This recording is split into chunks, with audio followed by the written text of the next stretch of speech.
బెజవాడలో నిజంగానే బంగారం వర్షంలా కురిసిందా?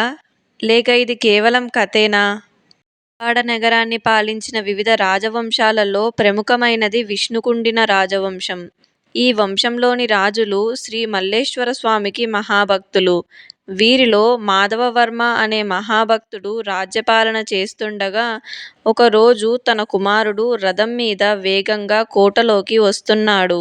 అదే రాజకోట మార్గంలో చింతచిగురు అమ్ముకునే పిల్లవాడు కూడా వస్తున్నాడు. యువరాజు రథం తెలియకుండా ఆ పిల్లవాణ్ణి తాకింది. ఆ పిల్లవాడు మరణించగా ఆ దృశ్యం చూసిన తల్లి యువరాజే తన కుమారుడి చావుకి కారణం అని రాజుగారిని న్యాయం చేయమని కోరగా, యువరాజుదే తప్పు అని తెలుసుకున్న రాజు వెంటనే మరణశిక్ష విధించాడు.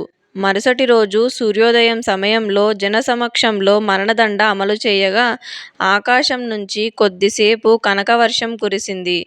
ఆకాశం నుంచి రాజా, నీ ధర్మనిరతికి మెచ్చి కనకవర్షం కురిపించాను అని దేవవాక్కు వినిపించింది.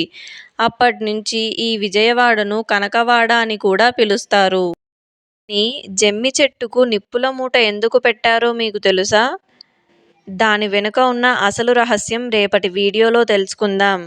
ఇలాంటి దేవాలయ మరియు పురాణ కథలు తెలుసుకోవాలంటే మన ఛానల్ని సబ్స్క్రైబ్ చేసుకోండి.